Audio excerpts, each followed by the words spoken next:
What's up, YouTube? Two Movies here. Now, of course, since we are pretty much halfway done of 2023, lots of really interesting movies to look forward to in the rest of the year. So, here are my official, not 10, but my top 20, because there's lots to look forward to than just top 10, to be honest. My top 20 anticipated movies coming out in the rest of the fourth season of 2023. So, here is my official list. All right. Coming in at number 20, I'm going to go with the Netflix movie Rustin. Now, Rustin revolves around the life of gay civil rights activist Bayard Rustin, who helped Martin Luther King Jr. and others organize the 1963 March on Washington. It stars Coleman Domingo as its hero. Other cast members also includes Chris Rock, Amal Amain, CCH Pounder, Divine Joy Randolph, Bill Irwin, Jeffrey Wright, and Archie McDonald. The trailers for this have looked terrific. I mean, of course, you got Coleman Domingo, who's pretty hot this year, by the way. I mean, he's also in another film that's also on my list as well. Of course, you got like Chris Rock in this. I mean, I am getting a bit of like a Milk vibe here too. I think This Last Black is also involved in this. I could be wrong there, but it does look really terrific. I mean, I don't know anything about Bayard Rustin to be honest. I mean, obviously I know the March on Washington and on, but I don't really know too much about Rustin in general. So hopefully this could be a really good history lesson and stuff. And I'm telling you right now, just from the trailers, everyone's saying that Cillian Murphy could possibly win his Oscar for Oppenheimer. Maybe Leo DiCaprio could get one for Kills of the Flat Moon. Just from the trailer alone, obviously I should wait till I see the movie itself. Just from the trailer alone, I'm calling it right now. Coleman Domingo is going to win his Oscar. Just from the looks of the trailer, just because of the looks of his performance, I could totally see him getting up there as a major frontrunner. But we'll see what happens.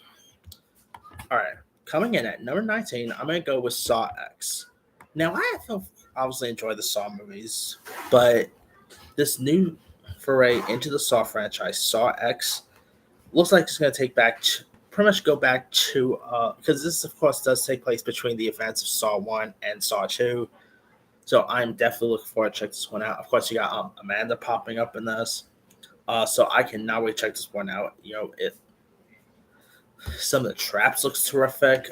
Some of the gore fest looks great. So I'm really hyped to check out Saw X when it comes out. All right, number 18, I'm going to go with Napoleon.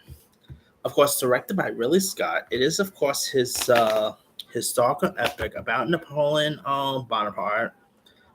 His rise through the lens of his addictive and volatile relationship with Empress Josephine. And I am so pumped for this one. It looks terrific. Of course, you got Joaquin Phoenix. Hopefully, it's better than Beau is Afraid, that's for sure. You got Vanessa Kirby's in this. Seeing Ridley Scott. Like, Ridley Scott is literally, I believe he's 80 years old, and he's still doing epic movies like this. You got Gladiator 2 coming next year. So, God bless Ridley Scott, you know? So, yeah, I'm really hyped for this one. It does look terrific. I mean, I don't know too much about Napoleon Bonaparte, but I do know he was not a great guy at all. So, this should be interesting to see how, like, that's going to for right here. All right. Coming in at number 17, I'm going to go with Ferrari. Now, Michael Mann's last movie, Black Hat, was god awful. So I'm hoping this is definitely much better than that was. You know, of course, you got Adam Driver, who portrays the role of Enzo Ferrari, the Italian founder of the car manufacturer Ferrari. Of course, you got Adam Driver, you got Shailene Woodley. Who else? Oh, yeah, you got Patrick Dempsey supposed to be in this. So, yeah, this does look really terrific. I mean, Michael Mann has always made some terrific movies over the decades, whether you talk about Heat, whether you're talking about The Insider, Collateral. Collateral might actually be my favorite movie of his, by the way. I know he's done stuff like Heat and everything, but I just love Collateral. But his last movie, Black Hat, was first time I truly dislike a Michael Mann movie. So hopefully this will bring him back to his core, but we'll see. All right. Number 16, I'm going to go with, please God, don't let this get delayed again, Next Go Wins, directed by Taika Waititi, which sadly lots of people always trash on Taika Waititi because his involvement with Dora and everything. But come on, this is the guy who gave us Hunt for the Wilder People. He also is the guy who gave us Jojo Rabbit. Take Dora aside. The guy has done some terrific stuff outside of the Dora franchise. and I'm hoping this is one of it. It does look magnificent. Of course, you got Michael Fassbender, who let's hope this. I was saying I'm hoping, you know, how Ferrari. I'm hoping it will be a Michael Mann comeback. I'm hoping this year will be a Michael Fassbender comeback because his last couple of movies, Assassin's Creed, The Snowman. Yeah, I think you should say they were not his best efforts. So hopefully this will bring it back to his core, but we'll see.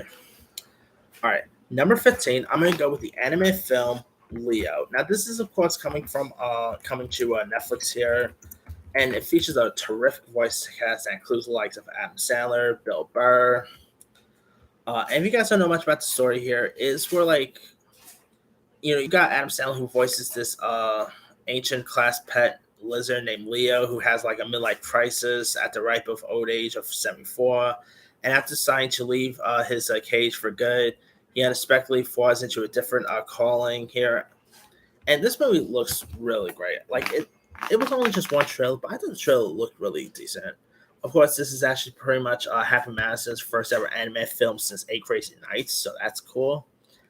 Of course, you got other voice talents like Stephanie Sue, Joe Coy's in this. I am so pumped to check this one out. It looks terrific, looks cute, charming. Hopefully, it's a good one. All right. Speaking of Code Domingo, number 14, I'm going to go with The Color Purple. Of course, a new update of the classic Alice Walker novel, starring the likes of Fantasia, Coleman Domingo, Halle Bailey, uh, Danielle Brooks is in this. You got some terrific cast members, and the music sounds great. The costume looks terrific. I mean, the original Color Purple, of course, directed by Steven Spielberg, having like Oprah, Whoopi Goldberg, DeVito, Danny Glover. It's really magnificent. Of course, they won Best Picture at the Oscars. Oprah was terrific in that. I mean, her and Steven Spielberg are actually producers on this, so that's really cool that I got some of the original talents from the original on board of this. So the music sounds terrific. I am really looking forward to check this one out when it premieres. All right, coming in at number 13, I'm going to go with Rebel Moon Part 1. Now, of course, directed by Zack Snyder. Pretty much a two-parter between this and Rebel Moon Part 2, which comes out next year. This new Rebel Moon film looks amazing. I love the visuals. It's pretty much like an R-rated Star Wars, so sign me up there. Of course, you got Sophia Boutelle, who come on, I've had a crush on her ever since I saw her in the first Kingsman, and of course, obviously, I liked her in Atomic Blonde for obvious reasons. Of course, you had like Anthony Hopkins is in this.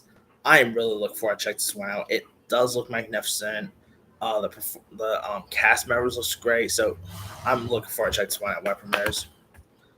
All right, number 2. Speaking of Michael Fassbender, we got The Killer, directed by David Fincher, starring Michael Fassbender, Tilda Swinton. After a failed near miss, an assassin battles his employers and himself on an international manhunt he insists isn't personal. And the trailer for this looks great. Of course, you got David Fincher, who's always terrific. I mean, Alien 3 aside. But this is a guy who gave us stuff like Seven, Social Network, most recent Mank. He's done some great stuff. And of course, you got Fassbender's in this. The reviews for this have looked terrific. I am so pumped to check this one out when it premieres. All right, coming in at number 11, I'm going to go with Five Nights at Freddy's. I've been really digging these trailers. Granted, I never really played the game, I admit. But I'm digging what I'm seeing for this. Of course, you got Josh Hutcherson. You got Matthew Lillard's in this. The trailers have looked really decent. I'm a little disappointed that it's both going to Peacock and Deers because I think that whole model does not work. And of course, this is PG-13. I'm a little disappointed on that, but maybe it'll be a decent PG-13 one. Who knows? I'm digging what I'm seeing so far. It does look fun, looks entertaining. So hopefully it could be really decent. All right, now here is from 10 to 1. Number 10, I'm going to go with the Iron Claw. Now, I'm not really a wrestling guy. I'm not really a sports guy in general, but I do love a good underdog sports film.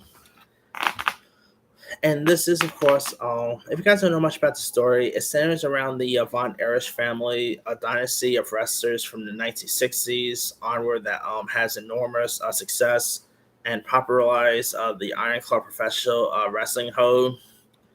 Of course, you got the likes of Zac Efron, Jeremy Allen White's in this, Lily James, Harris Dickinson. Of course, from A24.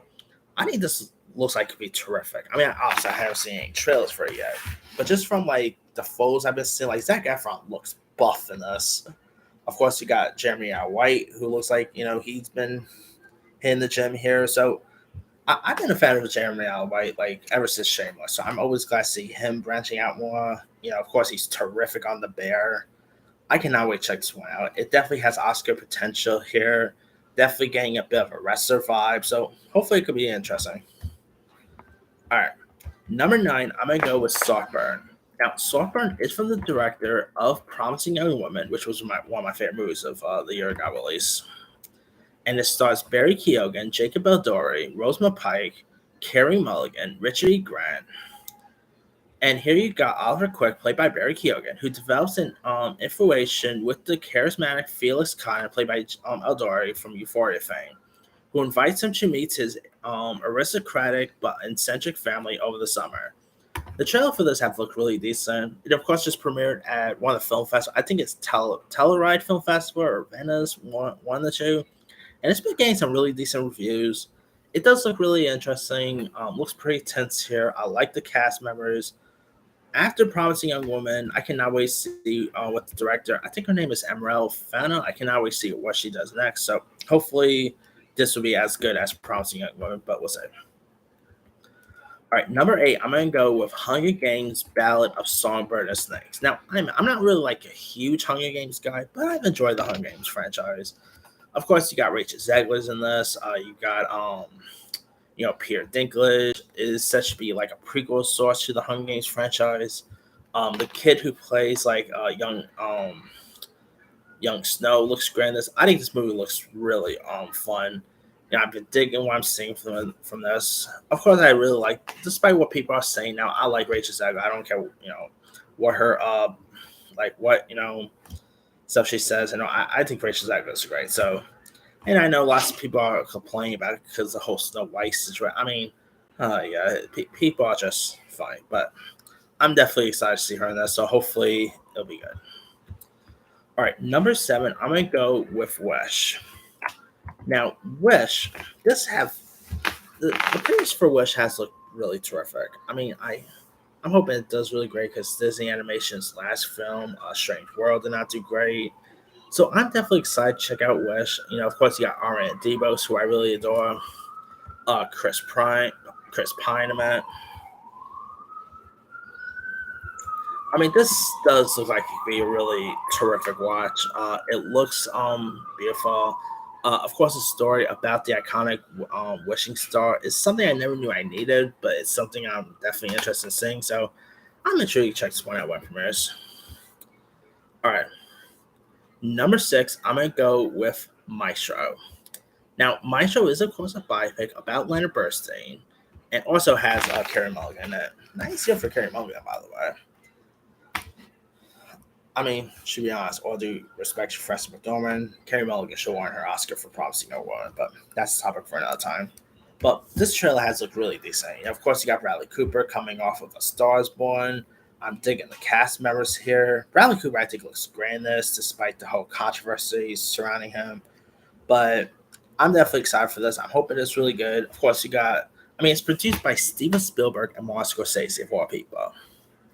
One more QX there. So I'm definitely excited to see this one premieres. All right. Number 5, I'm going to go with The Marvels. Now, I know there's lots of uneducated people that's screaming saying, oh, this is going to be woke, and I don't care. I really adore the first Captain Marvel. I think the Marvels looks terrific. Of course, you've got Mon Vellani reprising the role, which I think she was terrific in Miss Marvel. Of course, you got Brie Larson, who, despite what other YouTubers say, I think Brie Larson is always terrific. So Yeah, and of course you got Tanai Ferris. I mean, I'm really digging what I'm seeing from this. It looks pretty fun, entertaining. Um, will it like bring like the MCU back to its core? Who knows? But other than that, I'm still anticipating it. All right, number four, I'm gonna go with The Holdovers, directed by Alexander Payne, starring the likes of Paul Giamatti, Divine Joy Randolph. The disliked Barton Academy teacher Paul Hunham is responsible for supervising the students who are unable to return to their homes for Christmas break. He is forced to deal with one particular rebellious student, Angus. The trailer for this have looked great. For what I do like Alexander Payne, I mean, the last time he directed a film was Downsizing, which may be his worst movie in my opinion. But of course, he is reuniting with Paul Giamatti, who, of course, after Sideways and all, this half looked really decent. It looks really fun. Looks heartbreaking. Maybe Paul Giamatti will get some Oscar love for this. Who knows? I've always liked Paul Giamatti, by the way. I've always found him to be. There are people who do know who Paul Giamatti is, but I feel like there's not really many people who really talk about Giamatti as much because I've always adored Paul Giamatti. So I think he looks great in this. This does look really terrific. So hopefully it's a decent one. I mean, hopefully it's more like Sideways than Downsizing, but we'll see. All right, number three, I'm gonna say this pretty soon. I'm gonna go with Dumb Money. The trailers for this have looked terrific. Of course, you got Craig Gillespie directing, starring the likes of Seth Rogen, Paul Dano, almost said Giamatti, Paul Dano, Pete Davidson. I am so pumped to check this one out. It does look like a terrific watch. Looks, really funny. Looks entertaining. I'm really pumped to see this one. It does look like a really terrific film to check out.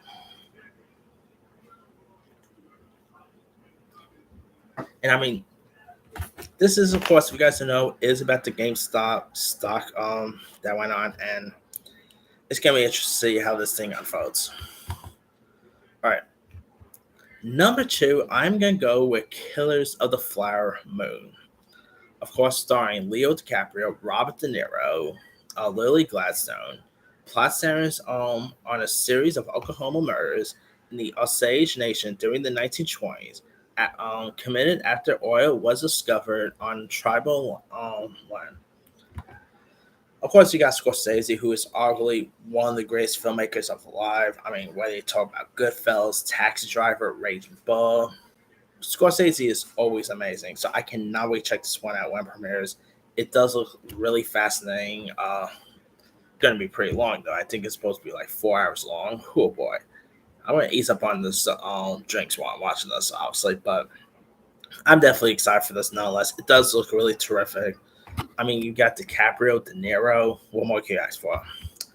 And when I more anticipate over a Scorsese film, over a David Fincher film, or even a Scott film, my number one anticipated movie of the rest of the year is none other than Wonka.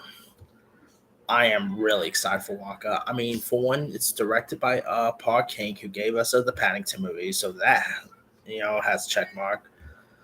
Of course, yet again, the guy who directed Latham's Rock gave us Cats, and that look how that turned out. So maybe the same will be said with this. Who knows? I'm not saying this will be the next Cats, but we'll see.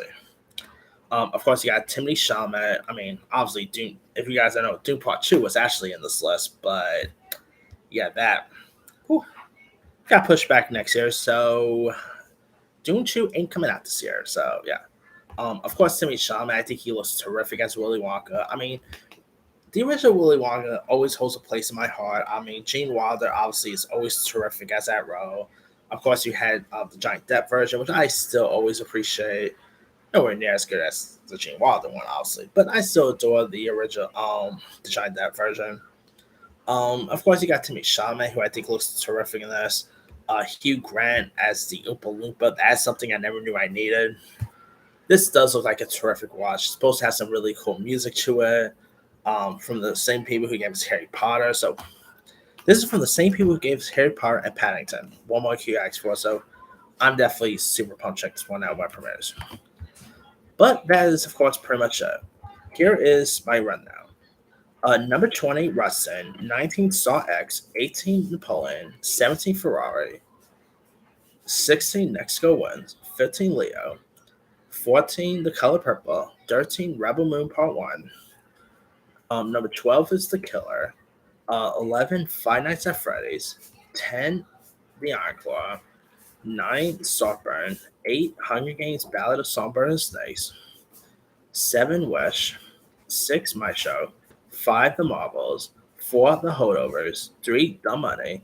2, Kills of Fire Moon. And number 1 is Wonka. Now, there's some others I probably could have added. Some of my honorable mentions. There are some movies that did premiere at the Venice Film Festival. I'm not really 100% sure if majority of them's coming out this year, to be honest with you. Like, there's that new Richard Linklater film, Hitman. I'm predicting that's going to come out next year. There's that Kate Winslet movie, Ali, which I'm predicting is coming out next year. There's some other decent ones I probably could have added. Obviously, Hayao Miyazaki's The Boy and the Heron. That one I probably could have added. The Boy in the Boat, which is the new George Clooney film.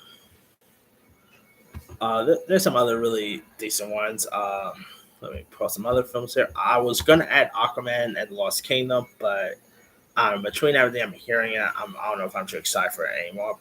And to be honest, I won't be surprised if that gets delayed too. So, yeah. Of course, there's Trolls Band Together. That's coming out next year. There's some other really decent ones I probably could have added. There's obviously some horror on the list. Totally Killer looks pretty decent. Haunting of Venice looks pretty good. Of course, we got Expendables 4 coming out. Lots of really interesting stuff to look forward to. But let me let you guys, what are some of your most anticipated movies coming out in the rest of 2023? Drop comments below. Don't forget to like, subscribe, hit that bell for notification. This is Henry signing off.